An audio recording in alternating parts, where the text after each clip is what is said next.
അജയന്റെ രണ്ടാം മോഷണം എന്ന സിനിമയുടെ 3 ദിവസത്തെ കളക്ഷൻ റിപ്പോർട്ട് ഇപ്പോൾ പുറത്തു വന്നിട്ടുണ്ട്. ശനിയാഴ്ച ദിവസം ഗ്ലോബൽ ബോക്സ് ഓഫീസിൽ നിന്ന് മാത്രം 9 കോടിയോളം രൂപയാണ് ARM എന്ന സിനിമയ്ക്ക് കളക്ഷൻ കിട്ടിയിരിക്കുന്നത്.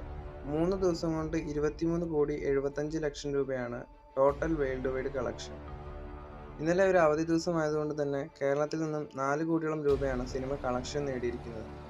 ഇന്നലത്തെ കളക്ഷൻ റിപ്പോർട്ട് കൂടി പുറത്തു വന്നാൽ ഏകദേശം 30 കോടിയോളം രൂപയായിരിക്കും ARM സിനിമയുടെ ഇതുവരെയുള്ള കളക്ഷൻ. എന്തായാലും സിനിമ അധികം വൈകാതെ തന്നെ 50 കോടി ക്ലബിലേക്ക് ഇടം നേടും. ഇനി കിഷ്കിന്ധാകാന്ഡം എന്ന സിനിമയുടെ കളക്ഷനിലേക്ക് വരികയാണെങ്കിൽ ഇന്നലെ ഞായറാഴ്ച ദിവസം വേൾഡ് വൈഡ് എസ്റ്റിമേറ്റഡ് കണക്കുകൾ പ്രകാരം 3 കോടി 60 ലക്ഷം രൂപയോളാണ് സിനിമ കളക്ഷനായിട്ട് നേടിയിരിക്കുന്നത്. അതുപോലെ ഓപ്പണിംഗ് വീക്കെൻഡിൽ 9 കോടിയിലേക്ക് സിനിമയുടെ ഗ്ലോബൽ ബോക്സ് ഓഫീസ് കളക്ഷൻ എത്തിയിരിക്കുകയാണ്. കൂടുതൽ സിനിമകളുടെ അപ്ഡേറ്റുകളുമായി അടുത്തൊരു വീഡിയോയിൽ കാണാം.